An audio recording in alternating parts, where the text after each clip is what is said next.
So for the first part of today's lesson, we are going to be using some mental math. So we're going to do each one of these problems here. And I'm going to change this right now into a Q. And there's going to be a spot in your class notes where you're going to practice. So take your calculator, flip it upside down, please. These first three problems are mental math problems. Mental math problems. It's also important that we learn to do a problem in time constraints. Your ACT is timed, your district exams are timed, your unit exams are timed. So don't be frustrated if initially you're feeling like this class is moving a little bit faster for you. You will get used to it. So here's the first problem. There's also no penalty for wrong answers. On your own, without anybody else's help, your goal is to finish this problem in 30 seconds. Ready? Get set, begin. No calculator.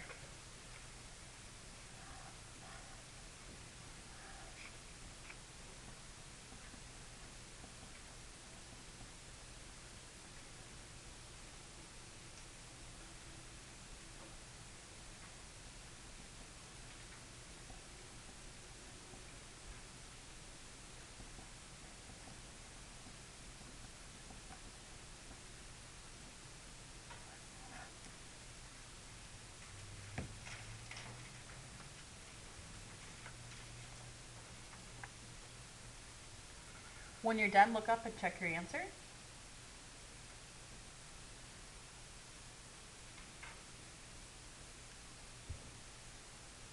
It's really the first day of instruction, so expect yourself to be a little bit rusty. That's okay. Turn to your partner. You may not even know them again, but turn to your partner and see if you can help them or vice versa, they can help you understand this. Go ahead, please. Expect to be a little rusty. It's okay to ask for help.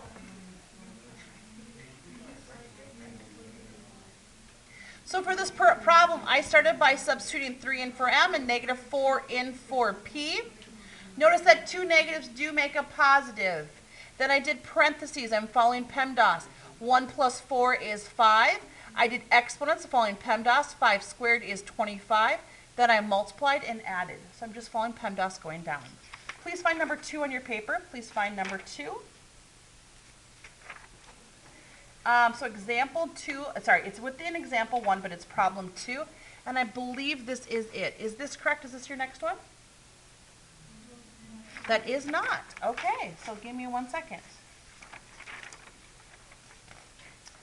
Is this your next problem? Okay, go ahead, please. We'll go 45 seconds time for this.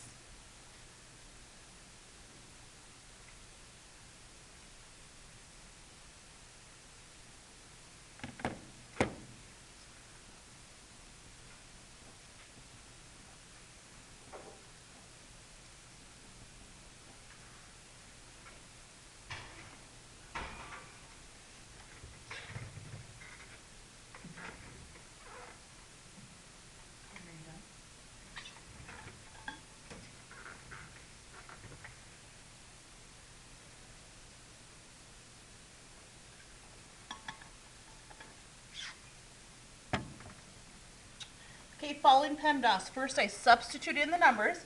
You have not had 45 seconds to complete, so if you're still working, that's fine. After I substitute in numbers for m and for p, I'm going to start by doing the parentheses. 1 subtract 3 is negative 2.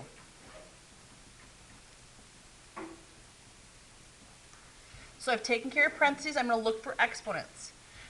This means what is negative 2 times itself 3 times. What's negative 2 times itself 3 times?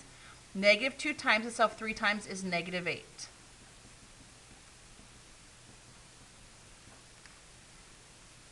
So I've done parentheses, exponents. Now I'm going to do multiplying or dividing from left to right, whatever comes first. This is actually multiplying. It's a negative 1 times negative 4. Negative 1 times negative 4 is positive 4. And negative 2 times negative 8 is positive 16. Going back again, from left to right, multiplying, dividing. 16 divided by 4 is 4. And 4 plus 4 is 8.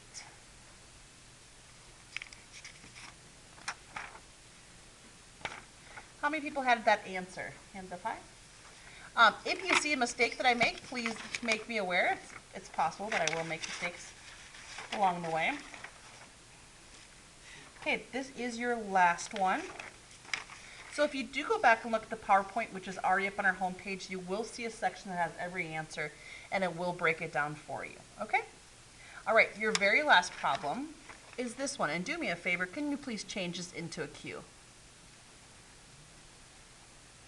Change that P to Q. Bless you. 30 seconds for this problem. Begin.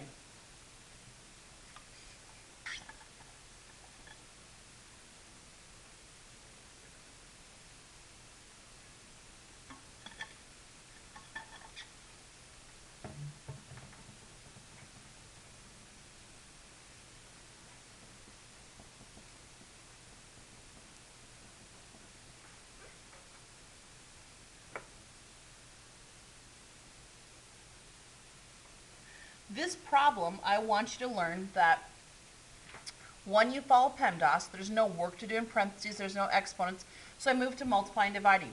You always multiply or divide first from left to right. So it's not always multiply and then divide, it's what comes first from left to right. 12 divided by 2 is 6. 6 times negative 1 is negative 6, plus 4 is negative 2. Make corrections on your paper, please, if you have anything wrong.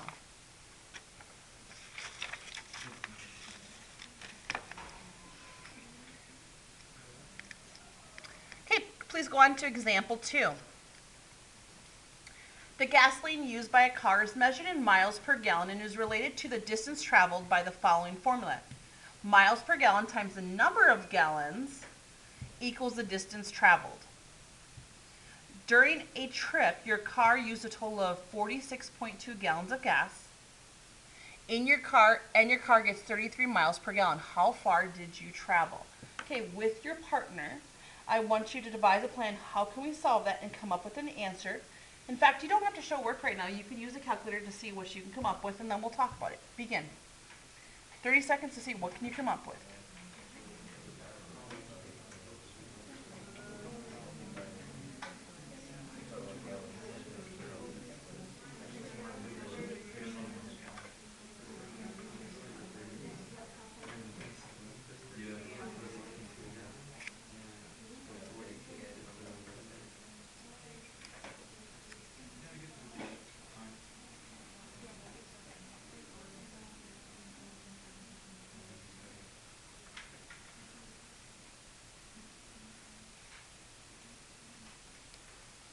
And if you multiply these two together, this is what I came up with for an answer. When I multiplied the miles per gallon times the number of gallons of gasoline, I came up with this number.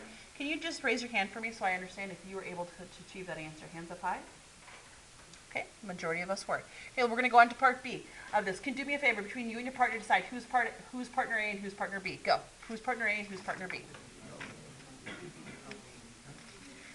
Partner B, you are going to read this to your partner, and partner A is going to devise a plan on how you can solve it.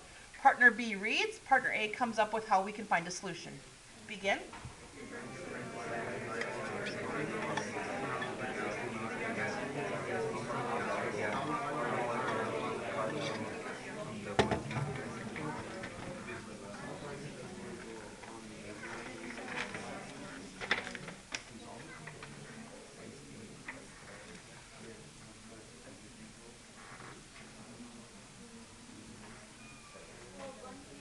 So I should hear you talking with your partner right now, trying to come up with a plan to get an answer.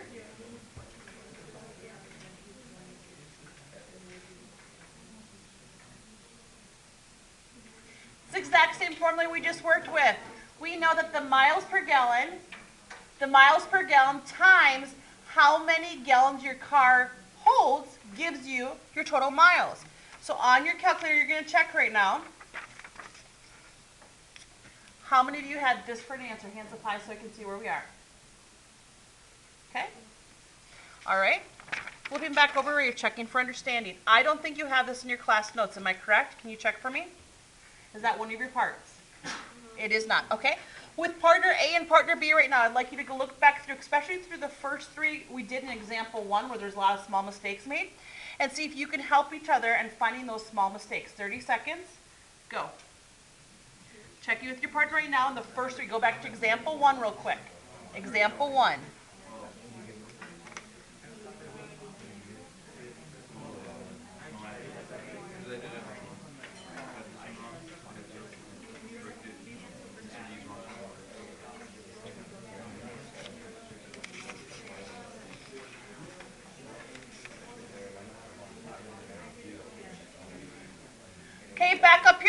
days. Now this is going to challenge you, and I'm going to provide you time to be challenged, okay?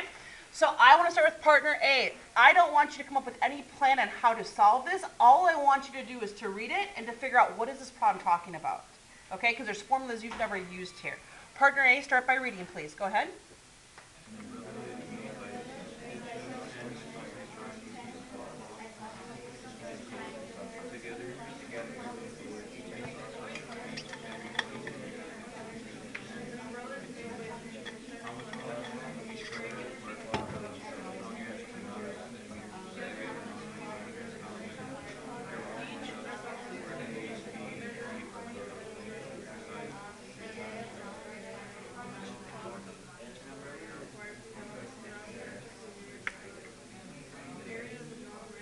Okay, and stop. Partner B. Describe to your partner, based on what you learned last year, what's an isosceles triangle? Just simple. It's a triangle, but what's special about it? Two sides are the same. So if I'm correct from last hour, you don't have this picture in your notes, right? So do me a favor and draw one of the isosceles triangles, because this word problem says there are 10 of these. 10 the exact same size. And on this isosceles triangle, I would like you to number the sides, the lengths of the sides based on the picture you see up here.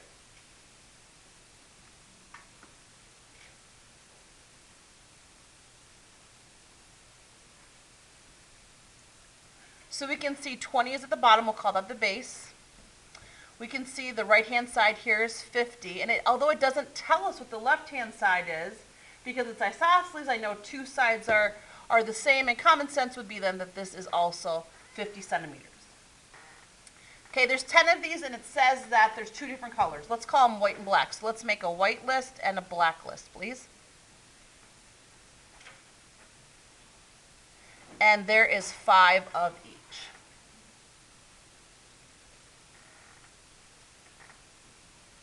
Partner B, because partner A read. Partner B, I'd like you to go down here.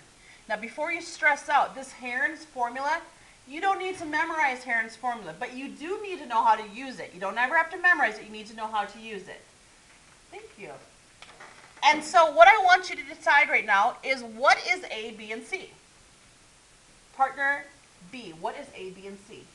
20 seconds to tell your partner, go.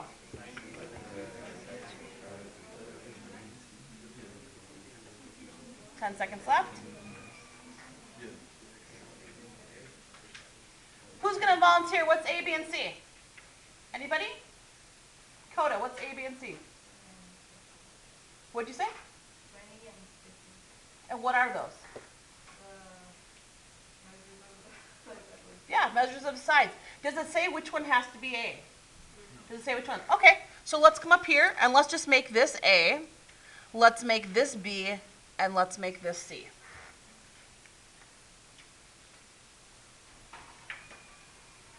Now, the goal here in this problem is not to learn how to use Herons formula. This whole goal is to work with variables and learn how can you quickly get an answer. So grab your calculator. We know that A is 50, B we've set equal to 50, C we've set equal to 50, but we don't know what this S is. S has a small formula, and S is add up all the sides and divide by 2. Let's do some mental math with that. 50 and 50 is plus 20. What's 120 divided by 2? Okay, so here's what I do.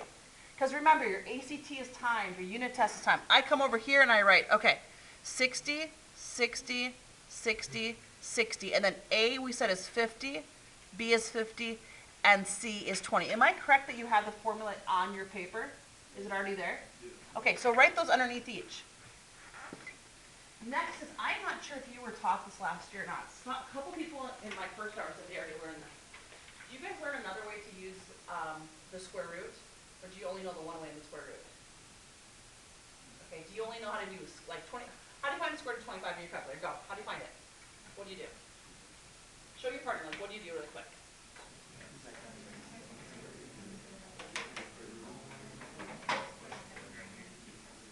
You hit that blue button, then you go right down like 3 or 4 keys, and you hit a key, then you type in 25, you press enter, right? Yes? Okay, here's an easier way that you're going to learn, especially when when you have all this jazz here, especially when you have all this information. Okay, type in 25 to your calculator. We're going to practice. We know the answer to the square root of 25 is 5, right? So type in 25. Then I want you to hit the caret key, which is above the division sign. It looks like an upside down V. Do you see it? Then I want you to type in 0.5. Press enter. What do you get for an answer? 5. That's how you do it. Like, give me a tough one. Do you guys know what the square root of 144 is by chance? 12. Okay, type in 144. Then hit a little caret, that caret key. It's above the division sign. Type in 0.5. What do you get for an answer? Okay, you understand how to do it? So the teacher, here's the fast way. That's my goal is, for this lesson, is there a fast way to do things? There's sometimes there's more than one way, but is there a fast way? So are you ready? Grab your calculator. We're going to do some mental math here. Type in 60 first. Type in 60. Okay? Times, let's do the math. 60 minus 50 is? 10. So times 10 times 10 again times 40. Get an answer. Then hit that caret key and type in 0.5 and get an answer. Anybody want to share what you have? So approximately 490, right? Okay, turn to your partner, whoever is taller. I'm sorry to put Sunny, but whoever is taller. What does that number represent?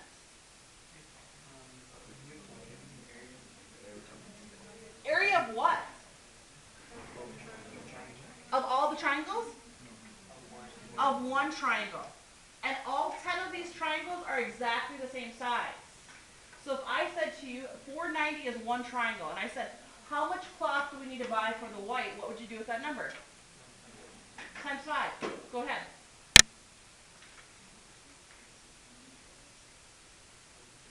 Do you have approximately 2,450? Okay, so approximately 2,450 centimeters squared. That's white. And approximately 2,450 centimeters squared is black. That's your answer.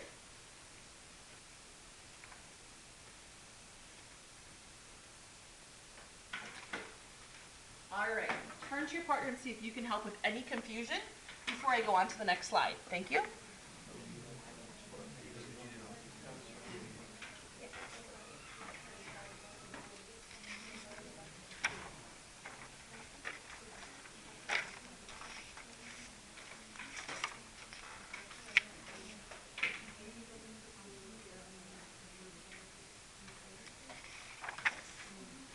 Whoop, I missed a number here. It was approximately, what was the answer again? 200 and what?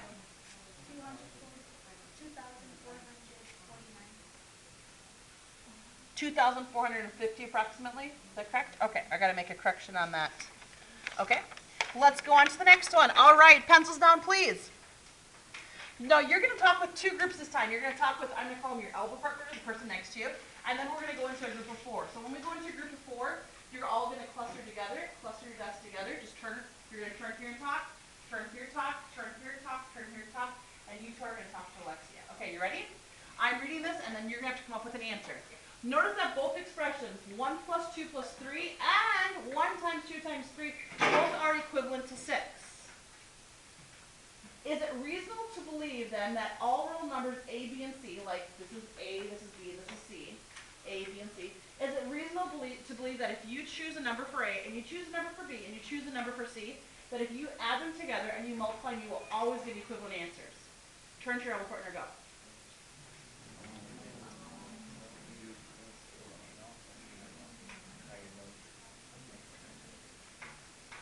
Is it reasonable to believe that it will always work? Always is key. Okay? No, like we could choose 2, 3, and 4. What's 2 plus 3 plus 4? What's 2 plus 3 plus 4? 9. What's 2 times 3 times 4? Is it 9? No. Doesn't work. Okay. So we came up with a counter example that shows that that does not work. Great job. Okay? So, we are now going to go over a problem that talks about quarterback efficiency. Quarterback efficiency. So let me first say that you don't have to understand football. What you have to know what you do have to know about football is that in football there's a person that passes the ball and that's called a quarterback. How many are aware of that? American football, there's a person that passes the ball and that's called a quarterback. Okay, that's what you have to know. Now, we analyze that person to be like, are they a good quarterback? Are they good at throwing the ball? Or are they not a good quarterback? Using this formula. And this formula, there's problems in the ACT that are similar to this. It has nothing to do with how good are your math skills. It's all about, can you correctly plug something into the calculator? That's all it's about. So look up here. It's very important we understand what do the variables represent, so when we get answers, we'll know. C is for passes complete, A is for the number of passes attempted, Y is how many passing yardage you have, T is the number of touchdowns, and I is the number of interceptions, okay? And we are going to rate people. This is the formula that's used for college football, NCAA, and for the NFL. Any Cardinals fans in here? What's your name? Angel, you already have an A for the semester. Just like that. That's all you had to do. Okay. There'll be more Cardinals fans in here soon, won't there? Okay, ready, guys? C-A-Y-T-I. C-A-Y-T-N-I.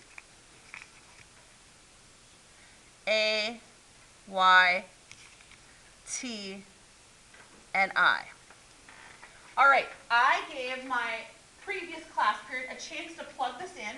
Am I correct that this formula is already on your paper so it's not so confusing? Yes or no? Okay, and do you guys see what C is and what A is and Y and I and T? And I gave them 3 minutes and not one student was able to get the answer. Do you want to attempt? Let's try it. Let's first come up with a game plan to see if we can have better success. Listen closely. All eyes up here, please. Can you identify the answer for C and the answer for A down below? Okay, don't get started. You're going to divide and subtract and get an answer. So you have to figure out the top, then you divide by the bottom.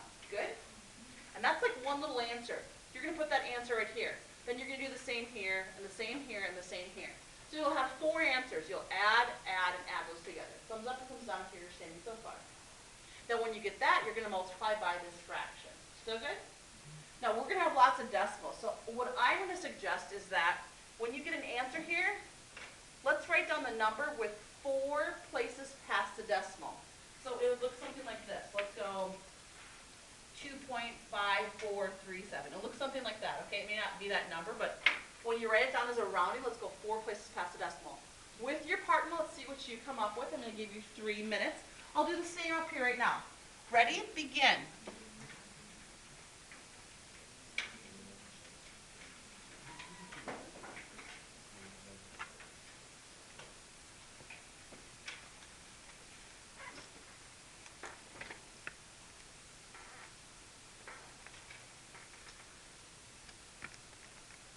And as you work through this, feel free to look up and look at my answer to ensure that you are doing this correctly.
So each time check up here to see are you getting these right numbers as you go along. And stop me as I walk along, walk around if you need any help.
for a second, you're going to respond with a thumbs up or thumbs down. If time is not a factor, who's understanding how to plug into the answers? Thumbs up or thumbs down?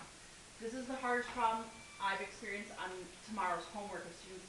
If time is not a factor tomorrow, can you just plug it in? Thumbs up, thumbs down if you're understanding the concept. Okay, so we're going to move on, and you'll have time to practice plugging this in later. So what is his quarterback rating? It is 67.9. 67.9. Okay. So it is important to know what variables represent. Why is it important to know what variables represent? If you don't know what a variable represents, you may not use the right formula, or you may make a mistake and substitute the wrong numerical value in for a variable.